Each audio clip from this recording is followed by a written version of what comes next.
is.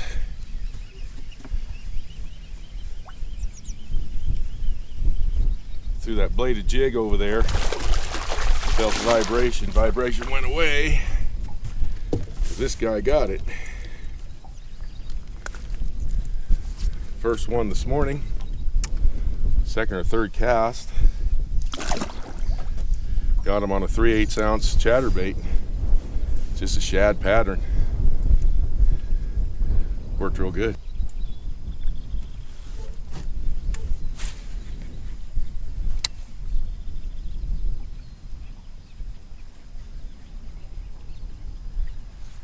There he is, right there.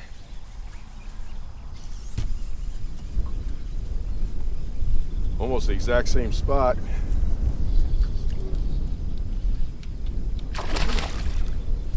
Come on. Nice chunky bass. Yeah. That's what I'm looking for there. A couple of nice ones. I see that eye color change. This may be a spawner here. Bladed jig with the wind. Fishing the bank line where the wind's coming against. Got two of them right off the bank.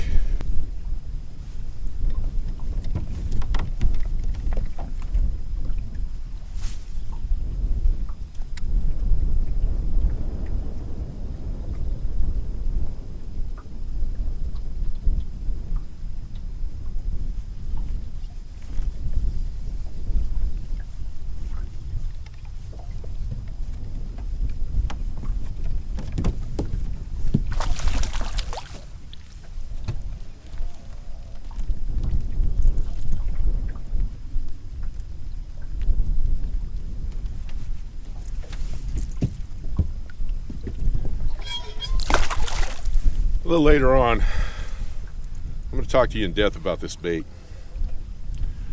I really had some struggles with this bait at this lake with spotted bass taking it. The largemouth, no problem. Spotted bass, having a heck of a time to get them to bite it. I figured something out. I'm going to talk to you about that in a little bit.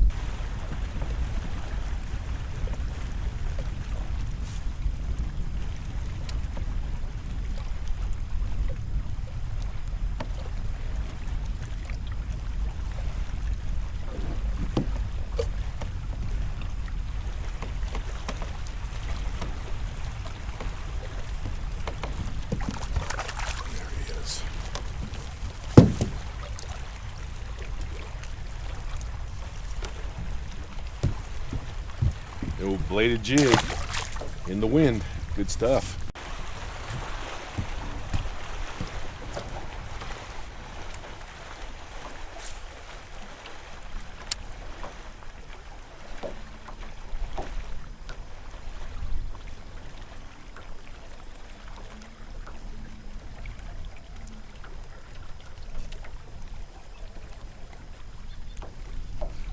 There he is.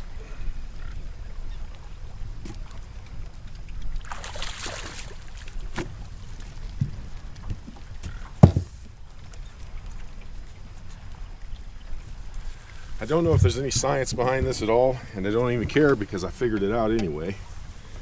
These bass, I don't care, you know, even the small ones spawn. Look at their eyes. Their eyes are usually black. It turns into an amber type color. And every time, this time of year, I see their eyes that way. It just seems to be kind of an indicator of spawning. If I'm wrong, but it makes sense. Another thing, looking for these spotted bass, these pre-spawners and spawners, depends on the lake you're in, but here, get around rock. I'm around a lot of little chunk rock right now, and that's where that little guy hit this bladed jig. So, bladed jig's working really good in the wind. I will chase the wind all day long because I can fish faster. And yeah, I love to finesse fish, but I love to fish faster too. So hopefully we'll get some more.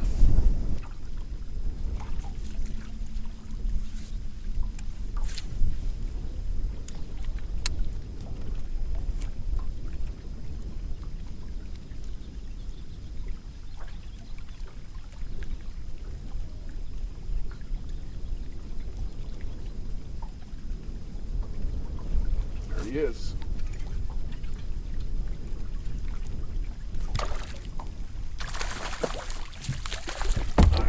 Oops. I saw him come up and take it. Okay. Look at those eyes. Belly.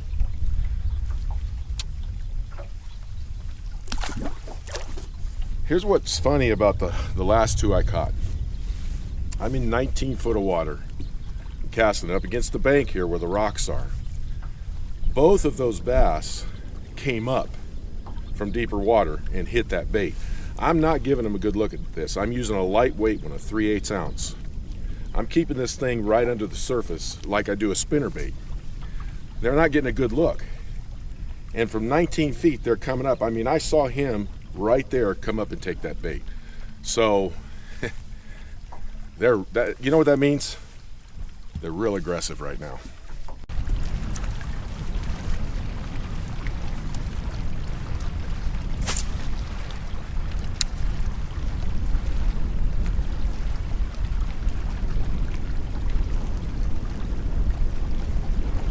There he is, right there.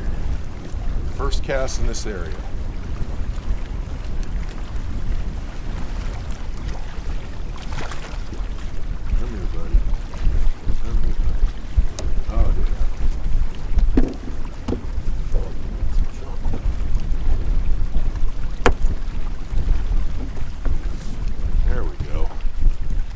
Stopped biting in the area that I was at.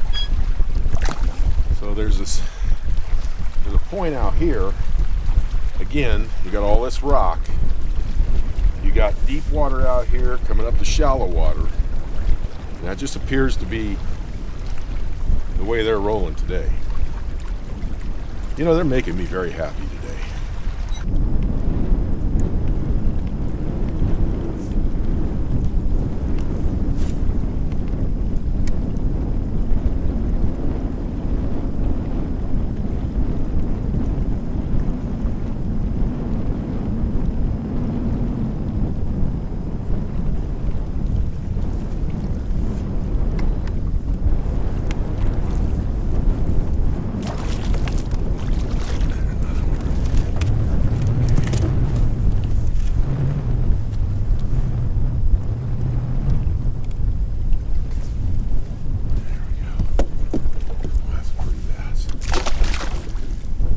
That's a pretty bladed jig.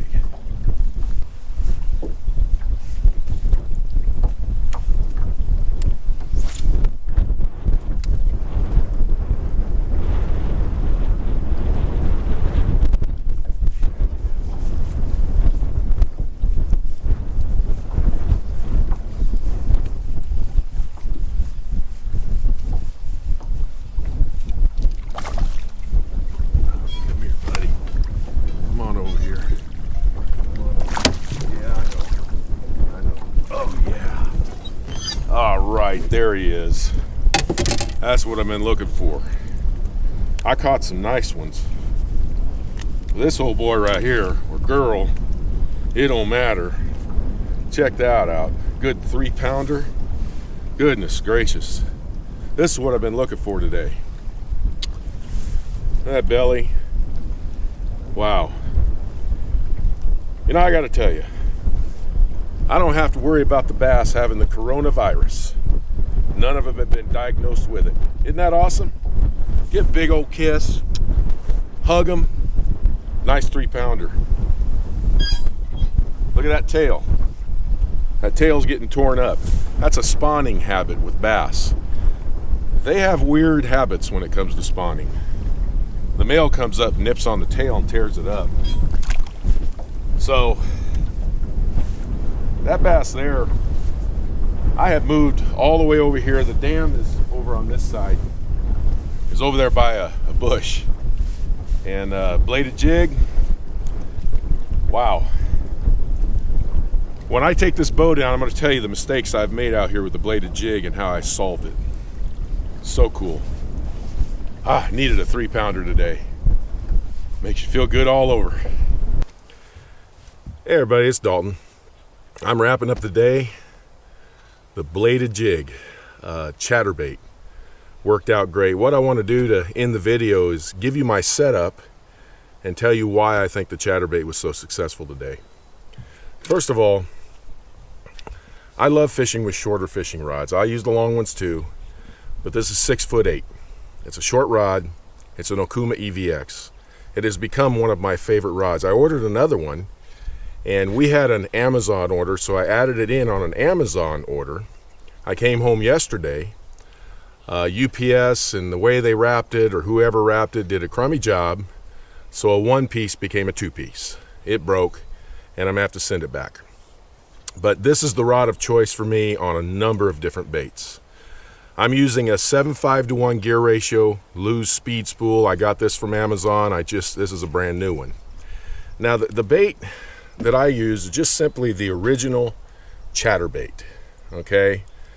I was making a big mistake out here with these spotted bass on a chatterbait. I thought about it all week long because I knew I was going to have some good wind today and that a chatterbait would be incredibly effective. But the mistake I was making, I used too heavy of a chatterbait. I was using a 1/2 ounce and I was using too big of a trailer. So what I did was I used a 3/8 ounce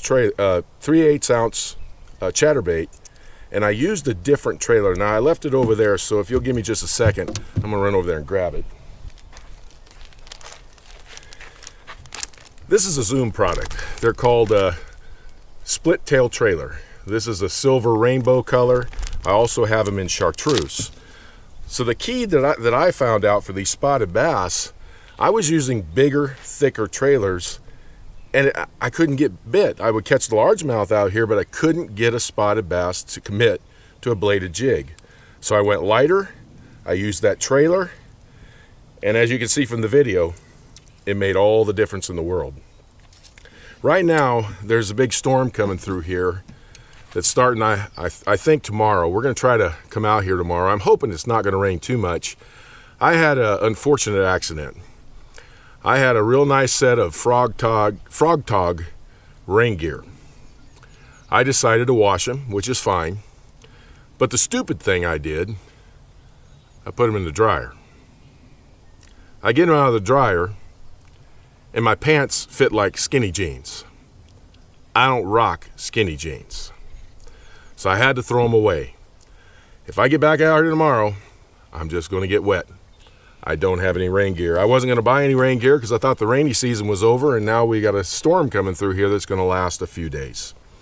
If you're fishing in the rain, by the way, this is a great bait. Top waters, Alabama rigs, spinner baits, crank baits, anything moving fast in the rain is always good because it gets those bass real active. Well, I hope you enjoyed the video. Thanks for tuning in. If you're having a problem getting bit on the bladed jig, try what I did. Downsize it, put a smaller trailer on, and see if it works. Oh, by the way, I didn't finish my setup. Sorry about that. Now, I'm using 30-pound braid. This is Suffix 832. I'm using a 6-foot leader of fluorocarbon. And this is 15-pound test fluorocarbon, and the knot that I'm using is an RP knot, which is called a Royal Polaris, to connect the lines. And that's all I did today. This is Seagar and Vizix fluorocarbon, Suffix 832 braided line. The reason I like to use braided line with a bladed jig, a spinner bait, but especially a bladed jig, it's so sensitive you can feel every move of that blade. And one of the cool things about it, because braid has no stretch, the fish pretty much hook themselves. This is a great setup for a bladed jig. Thanks for tuning in, everyone. I'll talk to you soon.